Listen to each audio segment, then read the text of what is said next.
Imagine It Forward by Beth Comstock. You're here because you're not satisfied with just keeping up. You want to thrive, to lead, to shape what's next, not to get left behind. The truth?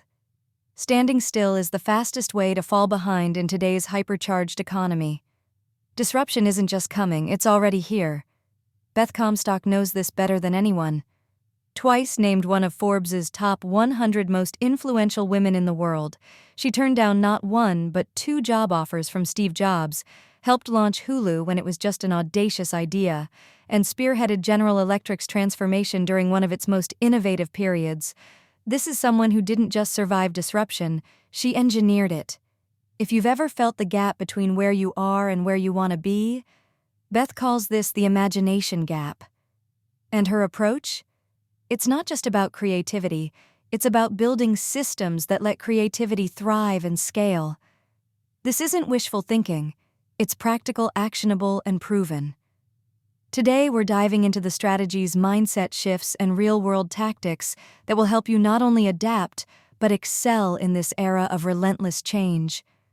Ready to close the gap and take the reins? Let's get into it. Lesson 1. Embrace the imagination gap. The first step to thriving in a world of disruption is understanding what Beth Comstock calls the imagination gap. This is the space between where you are now and where you could be. If only you had the courage to dream and the discipline to act. It's the distance between your comfort zone and the future you're meant to build. The imagination gap isn't just an abstract concept, it's the crossroads where stagnation and growth collide. Beth puts it bluntly. The imagination gap isn't just a creative problem, it's a survival problem. This gap isn't a trivial challenge, it's a flashing warning light. Think about the giants that once seemed untouchable. Blockbuster Sears Circuit City. They didn't crumble overnight because of one single misstep. Their downfall was death by inertia.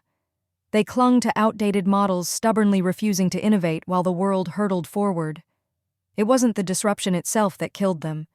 It was their refusal to adapt to it. Now let's get real. This isn't just about companies. It's personal. The imagination gap exists in your life too. It's the reason you might feel stuck in a job that's more routine than fulfilling. It's the hesitation that stops you from pitching that bold idea or starting that passion project. The truth?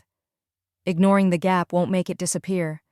In fact, the longer you wait, the wider it grows. But here's the opportunity. The imagination gap is also where transformation begins.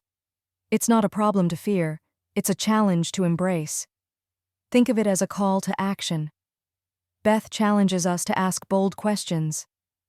What's holding me back? Where am I stagnant? What's possible if I stop playing it safe?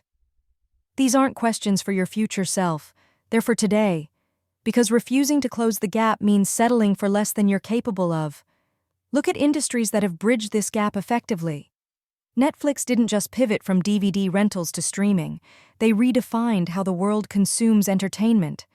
They didn't wait for someone else to disrupt them. They disrupted themselves. And it wasn't just a business move. It was a survival strategy. Netflix saw the gap and leaped forward before anyone else could. On a personal level, think of individuals who have done the same. Take Sarah Blakely, the founder of Spanx. She saw an unmet need, comfortable, effective shapewear, and dared to close that gap even though she had no experience in fashion. Her success didn't come from luck. It came from her willingness to bridge the space between an idea and execution. She didn't wait for permission. She didn't wait for the perfect time. She acted. The lesson here? Refuse to be stagnant. Stagnation is the silent killer of progress. You need to be honest with yourself about where you're stuck. Are you holding on to outdated habits, ideas, or strategies because they feel safe? Or are you willing to face the discomfort of change to chase something better? It's not enough to dream big. You have to act big. Closing the imagination gap isn't optional. It's foundational. It's where everything else begins. Beth reminds us that we don't move forward by staying comfortable. We move forward by daring to leap. So take that leap. Recognize the gap. Challenge yourself to close it. The future isn't waiting for you. It's racing ahead. You have a choice. Chase it or get left behind. Lesson 2. Grant yourself permission. You don't need anyone's approval to innovate. This truth might feel uncomfortable at first because most of us are conditioned to seek validation. From childhood, we're taught to follow the rules, color inside the lines, and ask for permission before stepping outside the norm. But Beth Comstock lays it bare. Who are you waiting for to tell you it's okay? Your boss? Your mother? Yoda? Grab your own permission. No one is going to give it to you. This is where the game changes. Granting yourself permission isn't just empowering, it's essential. Innovation starts on the inside. You can't disrupt a company, a market, or an industry until you first disrupt yourself. Waiting for someone to wave a green flag is a losing strategy. The world is moving too fast and opportunities won't wait. Beth emphasizes the importance of starting small. This isn't about risking everything or diving blindly into the unknown. It's about testing your ideas even if it's off the clock. Have a concept for a new process? Sketch it out? Build a prototype? Experiment. These small steps are what Beth calls mini successes, and they're the building blocks of momentum. Each tiny win boosts your confidence and inspires others to take notice. For example, when Beth was at GE, she didn't overhaul the company's entire approach overnight. She started with small-scale projects, pilot programs that tested big ideas on a manageable level. One such initiative was the Imagination Breakthrough Program, which encouraged employees to pitch entrepreneurial ideas. The results were transformative. By starting small, Beth created a ripple effect that reshaped GE's entire culture. On a personal level, granting yourself permission might mean carving out time each week to work on a side project. It might mean finally pitching that idea you've been sitting on. It might even mean allowing yourself to fail. And here's the kicker, Beth reminds us. Failure is a stepping stone, not a dead end. Think about that for a moment. Failure isn't a sign to stop. It's a signal to adjust. Take Thomas Edison, for example. He famously said, "I have not failed. I've just found 10,000 ways that won't work." If Edison had waited for someone to validate his experiments or feared every setback, we might still be lighting our homes with candles. Innovation thrives in the space where failure is embraced as feedback. Beth challenges you to shift your mindset entirely. Waiting for permission is a trap often rooted in fear. Fear of rejection, fear of criticism, fear of stepping outside the norm. But here's the truth. Greatness isn't built on compliance. It's built on courage. And courage begins the moment you stop asking, "Is this okay?" and start saying, "I'm doing this." Consider Sarah Blakely, the founder of Spanx. She didn't have a roadmap or industry experience when she started. What she did have was belief in her idea and the willingness to act without waiting for permission. She prototyped her first pair of Spanx with sheer determination, navigating rejection after rejection until she found success. Sarah didn't need anyone to tell her it was possible. She gave herself the green light. The lesson here is simple but profound. If you want to lead, you need to act. Action creates change. Even messy, imperfect action. And here's the beauty of this mindset. It applies universally. Whether you're a CEO driving corporate innovation or someone reimagining their personal career path, as Beth puts it, permission isn't something you wait for. It's something you take. So what does this look like for you? Start by identifying one area where you've been holding back. Is it an idea you're afraid to share? A project you've been hesitant to start? Now take one small step toward it. It doesn't have to be perfect. It just has to be real. These small acts of courage compound over time, turning hesitation into progress.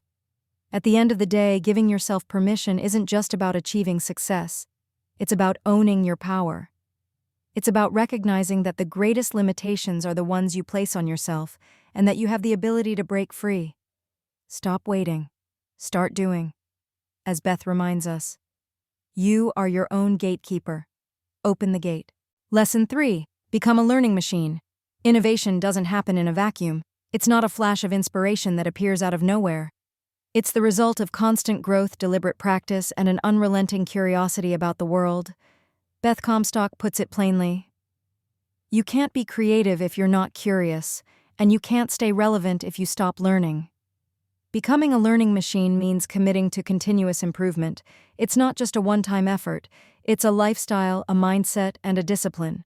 The more you expand your knowledge, the more your mind connects seemingly unrelated ideas, unlocking new possibilities. This is where creativity thrives, in the fertile soil of constant learning. Let's break this down into practical terms. Being a learning machine means making intentional choices to sharpen your skills and broaden your horizons. It starts with the basics: reading, networking, and staying updated on the latest trends in your field. But Beth challenges you to take it further. Learn new technologies. Explore adjacent industries. Hire a coach if that's what it takes to level up. The goal isn't just to know more, it's to think differently. Consider Steve Jobs, who famously credited his ability to innovate at Apple to his insatiable curiosity. Jobs once took a calligraphy class in college, not because it was useful, but because it fascinated him. Years later, that same knowledge of typography became the foundation for Apple's elegant design. That's the power of being a learning machine, pursuing knowledge not for immediate utility but for the connections it might spark later. Beth's personal mantra captures this perfectly. Push your limits, step into fear, stay curious. It's a call to action to break free from your comfort zone. Growth doesn't happen where you feel safe. It happens when you're willing to explore the unknown, make mistakes, and embrace uncertainty.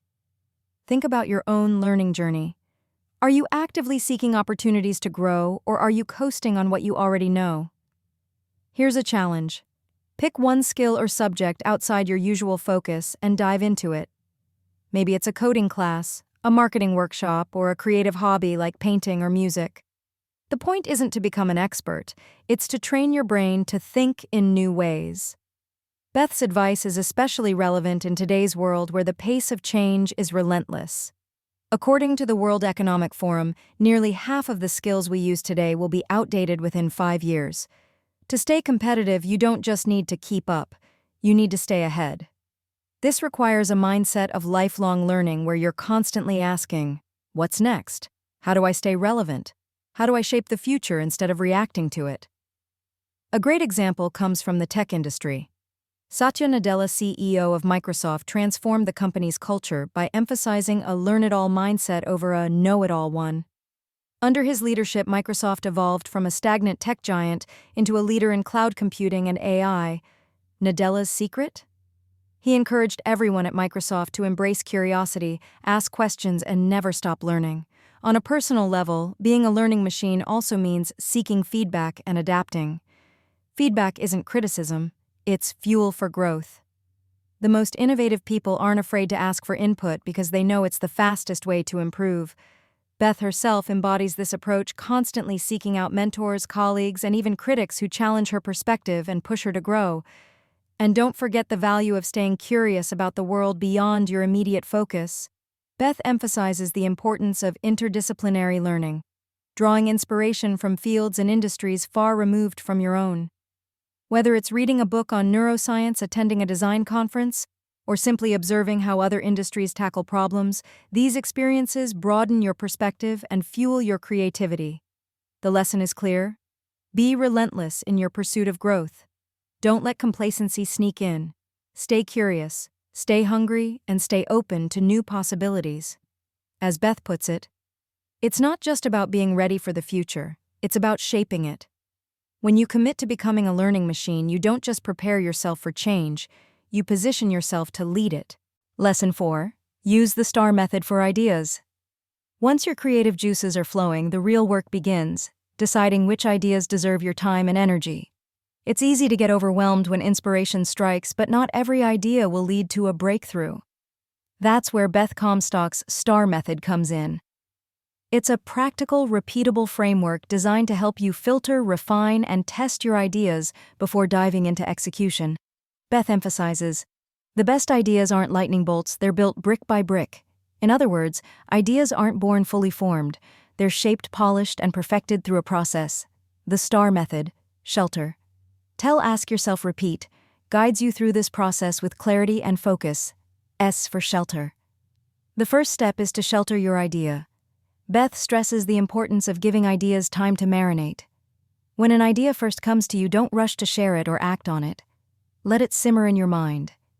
If it keeps resurfacing, if it lingers in your thoughts or pops up in your journals, it's likely worth exploring further. Early-stage ideas are fragile. Sharing them too soon can expose them to criticism that might snuff them out before they've had a chance to grow. Think of your idea as a seedling. It needs time to take root before it can withstand external pressures. J.K. Rowling's early work on Harry Potter is a great example. Before she ever submitted a manuscript, Rowling spent years fleshing out her story in private. She let the idea grow until it was strong enough to thrive. T for tell. Once your idea has matured a bit, it's time to tell someone. Sharing your idea with a trusted friend, mentor, or colleague is crucial. Feedback is a gift. It helps you identify blind spots and refine your approach. Beth advises, choose your audience wisely. Share your idea with people who will be constructive, not just cheerleaders or naysayers. The right person will challenge your thinking and encourage you to move forward. Consider Sarah Blakely, founder of Spanx.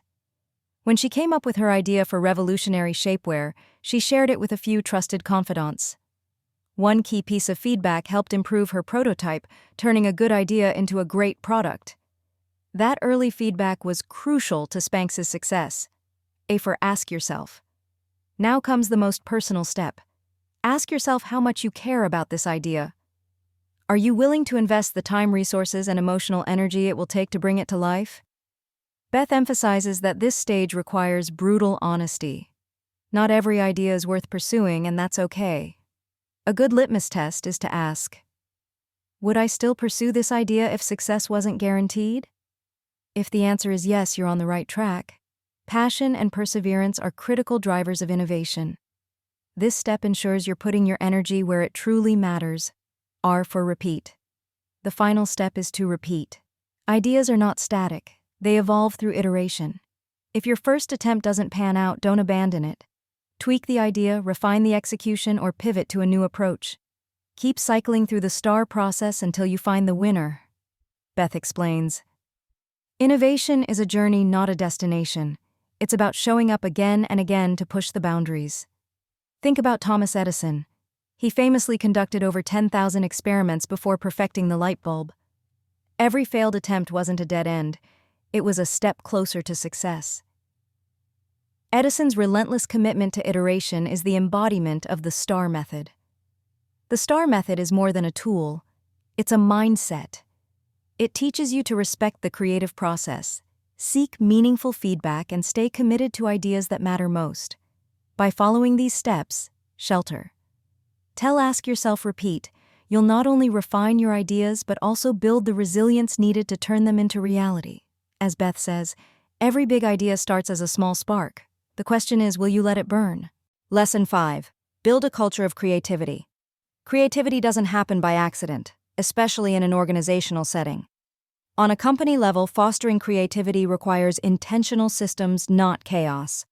Beth Comstock highlights this through her work at General Electric, where she spearheaded the Imagination Breakthrough Program. This initiative created structured opportunities for employees to pitch and test entrepreneurial ideas. The result? Challenger brands that competed with existing models, generating billions in revenue without destabilizing GE's core business?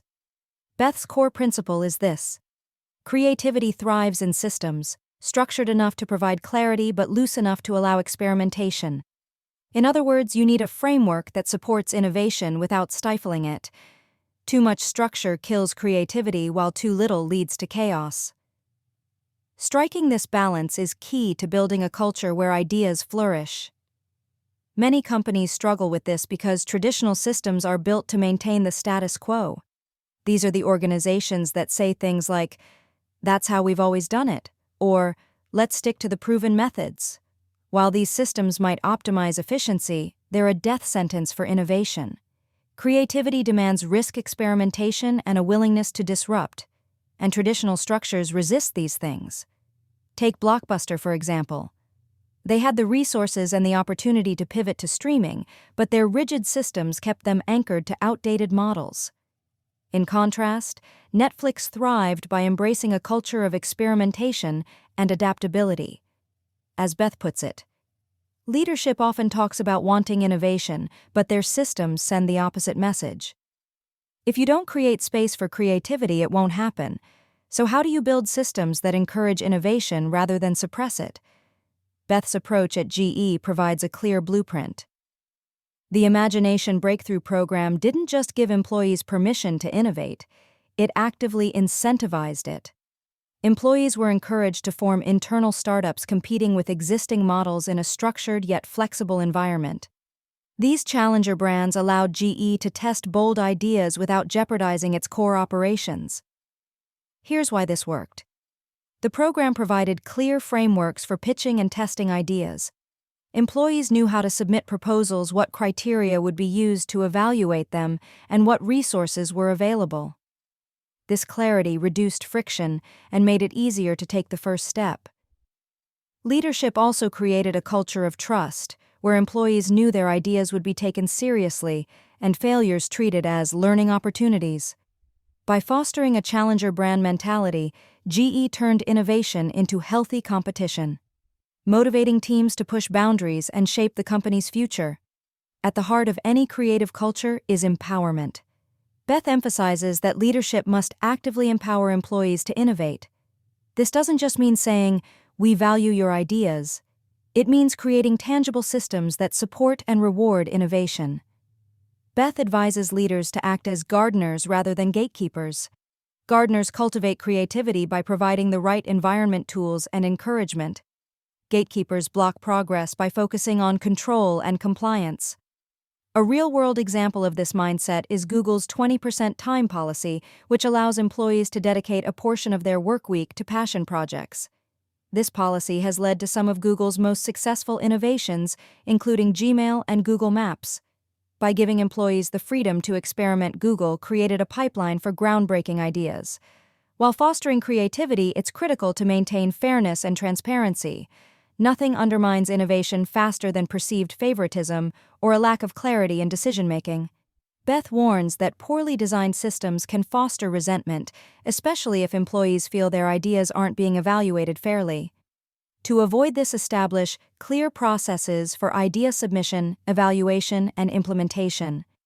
Use objective criteria and involve diverse perspectives. Transparency builds trust and ensures the best ideas rise to the top. Beth reminds us, worse than not changing is destroying your company culture because your system for how to change played favorites or lacked transparency. The ultimate challenge is balancing structure and freedom. Too much freedom risks chaos, too much structure stifles innovation. Beth advises designing systems that provide enough clarity to guide action, but leave room for experimentation and iteration. Create safe zones for innovation, spaces where employees can test ideas without fear of failure.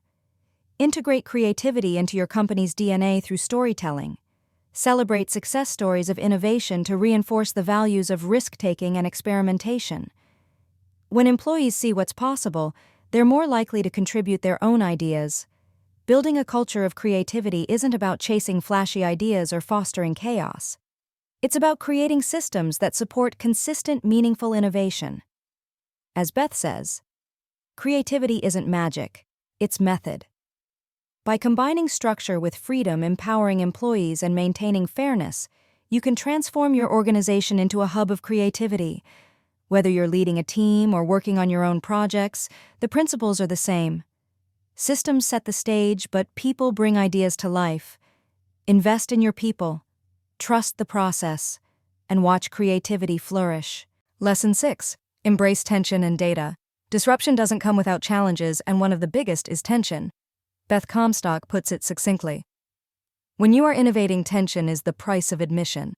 The friction that arises when you push boundaries, challenge the status quo, and take risks isn't a flaw. It's proof that you're doing meaningful work. Teams will clash, egos will flare, and systems will be pushed to their limits. But here's the truth. Tension isn't something to avoid, it's something to embrace. When managed effectively, tension can be the spark that ignites creativity and drives progress. It's a natural and necessary part of innovation. Tension often gets a bad reputation, especially in organizational settings. Many leaders see it as a sign that something is wrong. But Beth reframes it as evidence that something is happening. When people feel strongly about ideas, conflict is inevitable. And that's not just okay. It's healthy. Consider Pixar. Their brain trust meetings where teams critique early drafts of films are famously intense. Sharp disagreements about storylines and character development are common. But it's this very tension that leads to polished, emotionally resonant films. Without a willingness to embrace and channel conflict, Pixar wouldn't be the creative powerhouse it is today. As Beth puts it, when you disrupt everything, including comfort zones. That's where the magic happens. While tension is productive, it must be balanced with collaboration. If left unchecked, it can spiral into toxic conflict that undermines trust and morale. Beth advises leaders to act as mediators, setting the tone for constructive disagreement, establish ground rules for debates, ensure every voice is heard, remind teams that the goal isn't to win, but to find the best solution, encourage psychological safety, the belief that it's okay to take risks and make mistakes, so tension leads to growth rather than resentment.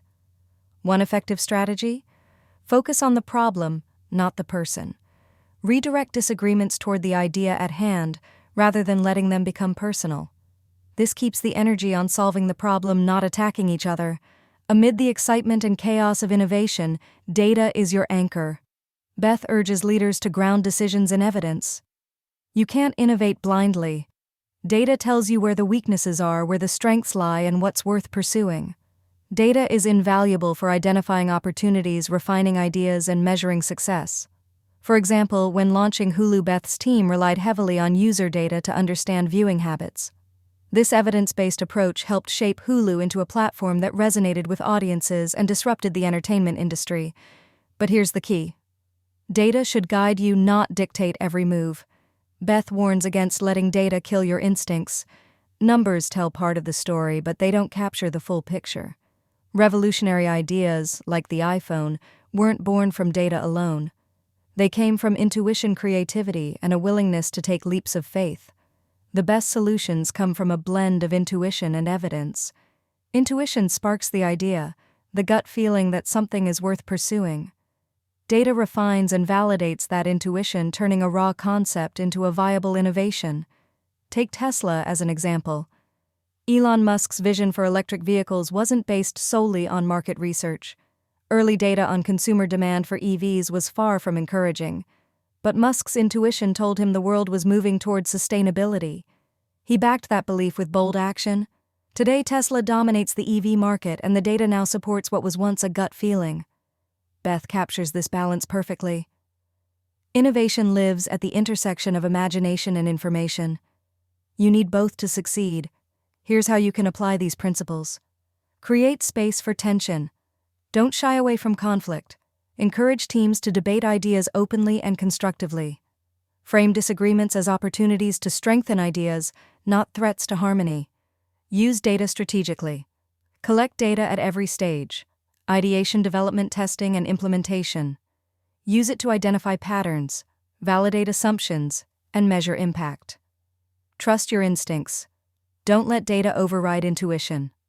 If the numbers don't fully align with your vision, but your gut tells you to proceed, weigh the risks and take the leap. Normalize failure. Make it clear that failure is part of the process. When experiments don't work, treat them as learning experiences, not setbacks. Lead by example. Show your team you're open to feedback, willing to take risks, and unafraid of tension. Disruption creates tension, and tension sparks growth. But to harness tension effectively, you need data to ground your efforts and guide your decisions. The key is balancing the two, embracing the friction of innovation while staying anchored in evidence. As Beth reminds us, when you disrupt, you create waves. The trick isn't to avoid the waves, it's to ride them. Tension and data are the tools that help you navigate those waves, turning challenges into opportunities and ideas into impact. Embrace both, and you'll be unstoppable. Lesson 7. Engineer continuous innovation. The real secret to thriving in disruption is making innovation systematic. It's not about waiting for lightning to strike or hoping for a sudden burst of genius. It's about building a machine that consistently produces great ideas and drives meaningful change. Beth Comstock puts it plainly. You can't just hope for inspiration to strike. You need to engineer it. Innovation isn't an accident. It's a deliberate, ongoing process. Whether you're an individual or an organization, you need habits, routines, and environments that foster creativity and encourage experimentation. The goal is to create a system that doesn't just generate ideas but refines and implements them in ways that deliver real impact. Let's start with why systems are essential. Think about some of the most innovative companies in the world: Google, Amazon, and Tesla. What sets them apart isn't just their ability to come up with groundbreaking ideas, it's their ability to do so consistently. These companies have engineered processes that ensure innovation is baked into their culture. Beth's work at General Electric offers a perfect example. The Imagination Breakthrough program she led didn't rely on chance or individual genius. It was a structured initiative that encouraged employees to pitch entrepreneurial ideas within the company. These ideas were tested as challenger brands, competing with existing models in a controlled yet creative environment. The result? Billions in revenue and a culture that embraced innovation as a continuous practice. Systems provide the structure. Innovation needs to thrive. They create the conditions for creativity to flourish while ensuring that ideas are refined, tested, and executed effectively. On a personal level, engineering innovation starts with your habits. Creativity doesn't happen when you're running on autopilot. It happens when you intentionally make space for it. Beth suggests setting aside time each week to brainstorm, learn, or experiment. This could be as simple as dedicating 30 minutes a day to reading about trends in your industry or blocking out time to work on a side project. Think about Thomas Edison's approach to invention. Edison didn't rely on sudden inspiration. He relied on a disciplined routine of experimentation. He famously said, "Genius is 1% inspiration and 99% perspiration." Edison's lab was a hub of systematic creativity where ideas were constantly tested and refined. For you, this might mean creating a dedicated space for innovation. Maybe it's a notebook for jotting down ideas, a weekly brainstorming session, or a commitment to learn a new skill each month. The key is consistency. Innovation isn't a one-time event. It's a habit. For organizations, the challenge is creating systems that encourage creativity without descending into chaos. Beth emphasizes the importance of investing in internal incubators or programs like GE's Challenger Brands. These initiatives provide employees with the resources, support, and autonomy to experiment with bold ideas. Consider Google's 20% time policy, which allows employees to dedicate a portion of their work week to passion projects. This policy has led to some of Google's most iconic innovations, including Gmail and Google Maps. The lesson? Giving people the freedom to explore their ideas within a structured framework can yield extraordinary results, but systems alone aren't enough. Organizations also need a culture that values experimentation and accepts failure as part of the process. Beth advises leaders to embrace transparency, celebrate risks, and treat setbacks as learning opportunities. As she puts it, failure is a step forward if you learn from it. The ultimate goal is to build a self-sustaining machine for innovation, one that doesn't rely on a single person or a moment of inspiration, but continues to generate and execute ideas over time. This requires a few key elements. Defined processes. Establish workflows for idea generation, evaluation, and implementation. Employees should know how to pitch ideas, what criteria will be used to assess them, and what support they'll receive. Collaboration. Innovation rarely happens in isolation. Create opportunities for cross-functional teams to collaborate, bringing together diverse perspectives that spark new ideas. Investment in resources. Whether it's funding for prototypes, access to training programs, or innovation labs, organizations must invest in the resources that make creativity possible. Feedback loops. Continuously refine your systems based on what works and what doesn't. Collect data, solicit feedback, and adapt your approach to keep your innovation machine efficient and effective. While systems are critical, Beth reminds us not to overlook the human element. Innovation is fundamentally about people, their ideas, passions, and willingness to take risks.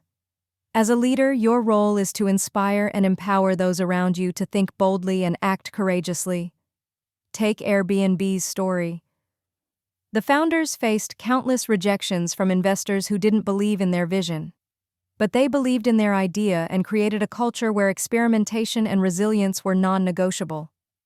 Today, Airbnb is a global phenomenon, transforming the travel industry. Their success wasn't accidental, It was engineered through persistence, adaptability, and a relentless focus on innovation. Here's how you can build your own innovation system. Schedule time for creativity. Block out time for brainstorming, learning, and experimentation. Experiment with small ideas. Test concepts on a small scale before rolling them out widely. Pilot programs are a low-risk way to refine ideas. Foster a growth mindset. Encourage yourself and your team to view challenges and setbacks as opportunities to learn and grow. Leverage technology. Use tools that streamline collaboration and track progress. Celebrate successes and failures. Recognize the value of every attempt regardless of the outcome. Celebrate the effort, not just the result. Innovation isn't a stroke of luck. It's a skill you can cultivate and a system you can build. Beth's advice is clear. Don't wait for inspiration. Create the conditions that make it inevitable. Whether you're an individual or a leader, approach innovation with intention and discipline. By engineering continuous innovation, you position yourself not just to survive disruption, but to lead it. Innovation becomes more than a goal, it becomes a way of life. As Beth reminds us, the future belongs to those who design it. Start designing. The world is waiting. Disruption is a choice. The overarching message of Imagine It Forward is this: disruption isn't something that happens to you, it's something you cause. Beth Comstock puts it powerfully. People who effect radical change have an uncompromising faith in experimentation and a bias for action. The world is changing faster than ever before. If you want to lead, you must do more than adapt, you must imagine it forward.